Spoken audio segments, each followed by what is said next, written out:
Welcome to another episode of last week's Comics Today. Before I get into the stack of single issues, I want to talk about two quick things, which is the Akira hardcover. This is the latest printing.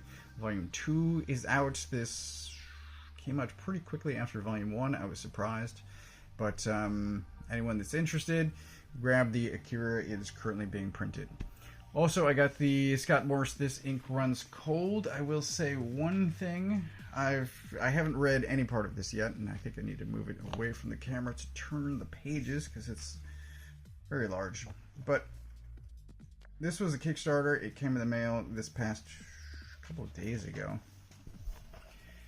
And what this was Morse contacted a bunch of his friends and said, write a one-page story and then I will draw it, and that's what this is. And unfortunately, there's no table of contents, so if there's a particular creator that you wanted to jump to, you can't do that. Ooh, so there's no page numbers, there's no table of contents, you just have to go through, and I kind of wish there were a table of contents, page numbers, so that if you wanted to look at a particular creator story, you could just jump straight to it, and as is, that can't happen. So I will talk about this more once I've read it, but I have not read any part of this yet.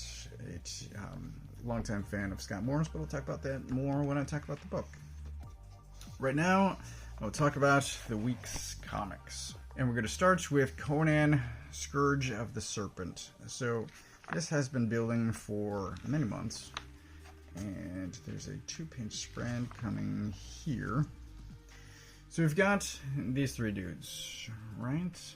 But also we've got this guy. So we've got Brule, the Spear Slayer. We've got Kull and Conan, and who is this guy? Edwin? I can't remember his name. He's got a slightly Japanese-sounding last name. Hero one. So I was confused when I got to this 2-page spread, because I'm like, we're following Brule, but he's not in the picture. Are we just assuming that he's in addition to these three? So this is another one, much like last year's Battle of the Blackstone, Battle for the Blackstone. We have a multi-time period crossover of heroes so that they can deal with the Scourge of the Serpent. And I'll show you the last page real quick. So we've got Serpent down on the floor, and it's not the first time that we've seen a dead serpent person. If you've been following the Conan main series, which this does spin out from, so this isn't wholly on its own, but I think it can be read that way. It's just you'll get more out of it if you have read the rest of the Conan series, because Kull has been in there, as well as Brule and obviously Conan. And last year, maybe? No, I'm trying to struggle to remember. But I want to say he was in the last multi-time period crossover as well. It works a couple of times on an almost Azzarello writing level, because we're switching between time periods, and basically what one person was saying leads directly into the same concept, but in a different time period. And it works really well, all of the switching between times, and the setup of the Scourge of the Serpent across time. It works really well, and it's gorgeous to look at, and I wasn't sure. I basically am tentative towards Conan on an arc-to-arc basis based on whoever the artist is and how the writing initially is, because so all of the Conan stuff from Titan has been written by Zub, except for the Savage Sword anthology stuff, but that's whatever. So Zub, I think some arcs is better, and the art, depending on who the artist is, sometimes better. So I'm going into Conan tentatively, consistently, and this is one of the good ones. So I recommend this. I will be signing up for the rest of the series, and I enjoyed what is a good setup. This should be a 4-issue arc, so it's off to a great start. Speaking of off to a great start, we have the return of Orphan and the Five Beasts. And so this is a continuation. The first 4-issue miniseries was done a few years ago. There is a trade available if you do not have that. If you are not yet a fan of James Stokoe, I will recommend grabbing that, as along with anything else he's done. Including, I will be grabbing this. So this is a solicit for December, but I was flipping through some IDW in this case, and he will be doing an issue of Twilight Zone. And it lists here, so Godzilla in Hell, Orphan and the Five Beasts, and it says, most action-packed Twilight Zone story yet. It's enough for me. I'm on board. So, what this is there's a character named Mo. It does kind of recap things pretty well, but there is this character Mo. She is fighting these five beasts, and in the first series, if I remember correctly, 2 of them are dispatched, so there are 3 remaining. I was very confused as the original series went on. I'm like, I don't think there's time enough to deal with all 5. I still don't think there's time for all 5, so I think ultimately there may be a 3rd series of this. I'm speculating the hell out of everything, but the art is incredible. The writing is phenomenal. I think it is slightly slower paced. So it's not getting immediately into Five Beast territory, although I think the elements are there, and so far this is more of a slow burn. It is more of a horror story so far, I think. We've got a little bit of this going on, and it's so good. Highly recommended. Again, if you have not read the original Orphan of the Five Beasts, grab that. Grab Godzilla in Hell. Grab Alien Dead Orbit, just anything with James Stokoe's name on it, grab it. He is writer, artist, extraordinaire, I'll say. Escape, issue 2. And so the first issue, very much war-torn, World War II-ish, planes over Germany-ish, everything is ish, because it's not quite the US, it's not quite Europe. And Germany, in this case, are bats. The U.S. are dogs. And our lead was trapped behind enemy lines with a pistol. He does a count. He does an inventory of what he has, and it's not much. And he's got this map, and he's trying to get from here to there so that he can take out this weapon. There's a picture of it somewhere. And then, surprise, we cut to prior to the war, 2 years earlier, and we kind of get his origin story along with his wife, and it's quite emotional and extremely well done, and I wasn't expecting any of this. I guess I should have been, maybe, because I guess I was expecting more of just behind enemy lines. I swear there's a photo of what he's trying to take out, and it's this big cannon.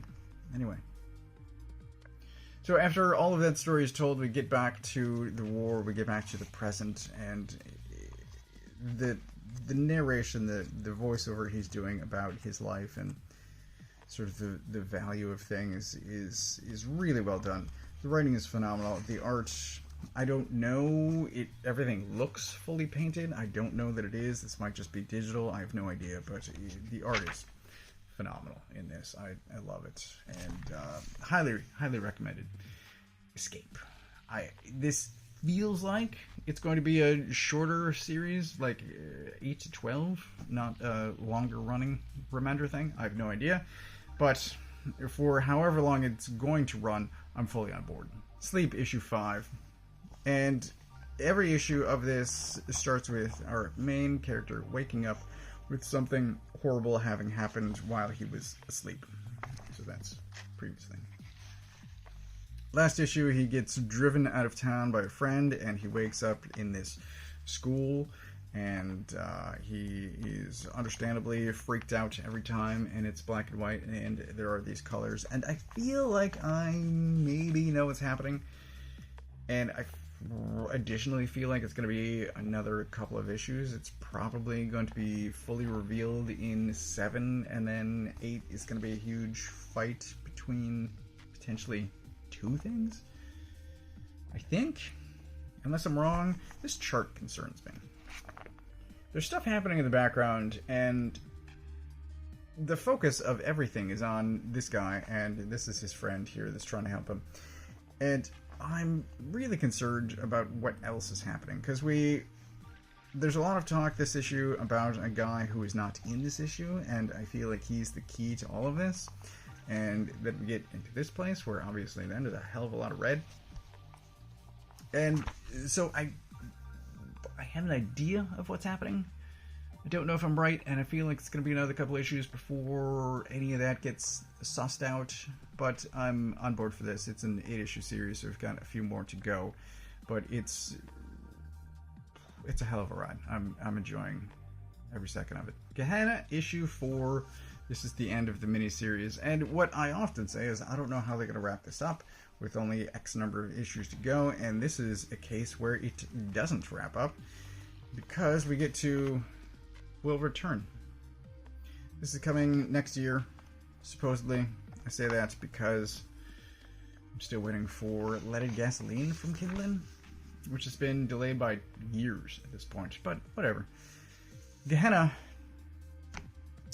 there's honestly a surprising amount of story exposition kind of dump that happens at the end of this to sort of set up what is to come and what has happened thus far, and it's well done. It's still a lot of action.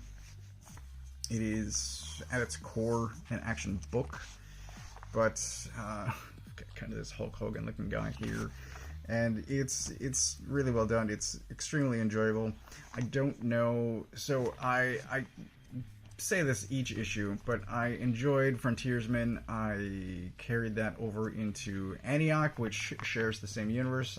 To my understanding, this is also the same universe as those books, so I will take anything from this universe, because it's in sort of that invincible kind of paybacks or minor threats where there are characters that are similar to Marvel DC characters, and it is that action-oriented, comedically elemented Marvel DC familiarity of a superhero world, and it's just really well done. I'm enjoying this a lot. Everything that has thus far happened in this universe, I've fully enjoyed, and like I said, I will sign up for more when it comes out next year. Hopefully there is more in the Frontiersman angle, and it's not just Gehenna, but whatever. I'm on board. I don't think I'm on board for Skinbreaker. I just didn't care about the characters in any way. However, as far as David Finch goes, he's possibly never been better. I mean, look at the amount of detail. And I started this. I mean, I got to this, and I'm like, oh, the poor colorist. Holy cow. Right, and then we get an immediate next 2-page spread with even more detail. And so, David Finch has possibly never been better. What the letters column at the back of this says is it's a Kirkman story that he got Finch to draw. I thought it might be the other way around. I thought this might be something Finch really wanted to do, and he contacted Kirkman, but it's not. It is apparently a Kirkman story, and he got Finch to draw it. I say all that because, asking Finch to draw this level of detail is, I don't know, man. It feels like punishment for something. But if he's enjoying it, more power to him. This is it's a story, it's a very tribal story of survival, and there's a clan of these orange-skinned guys, and that gets gone into some detail as far as how their society works. But if you've read any kind of native primitive story, it's familiar territory.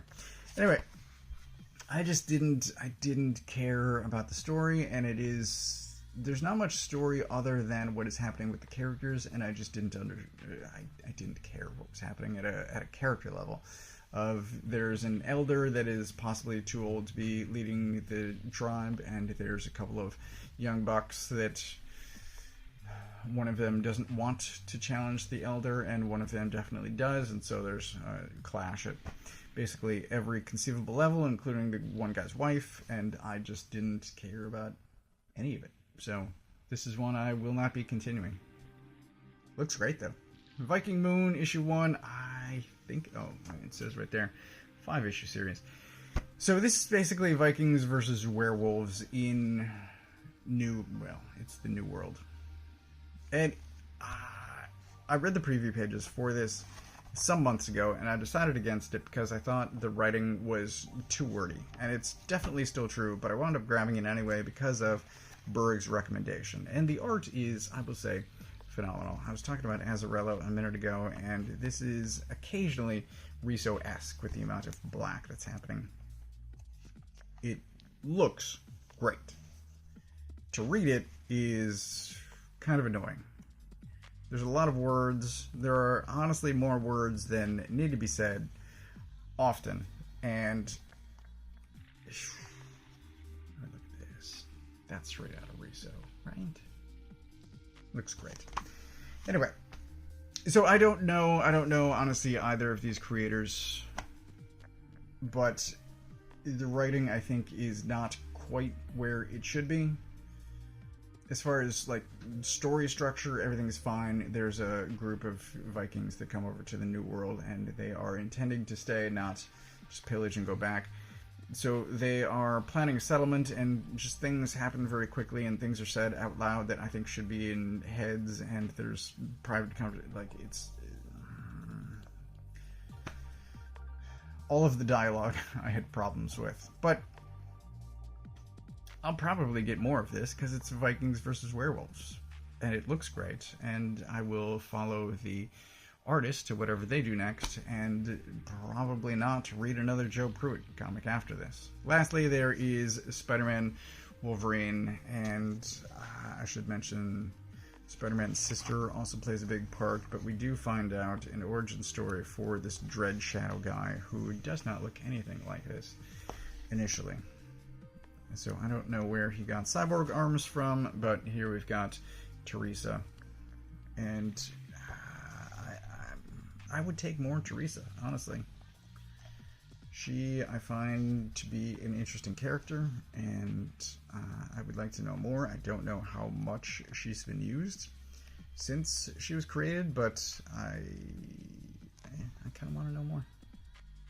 Anyway, this wraps up this Dread Shadow thing, and it happens quickly, and it happens what I believe to be fatally, which is regrettable? I don't know. And we basically every plot thread that had been set up this issue kind of gets resolved, and then we get teases for the continuation of what is to come, because the start of this is very much these two get put together and there's a reason for it, and they basically can't for a while separate from each other because things are out of their control. But like initially it's set up for these two to be teamed up, and I don't know. But there is this sequel tease at the end here about why perhaps things will continue. So we've got these three faces in the background there, and it's mostly Spider-Man, but then also Omega Red. So the series will be continuing, and as long as Carey is on, as long as Carey continues to draw, then I'll probably continue reading, because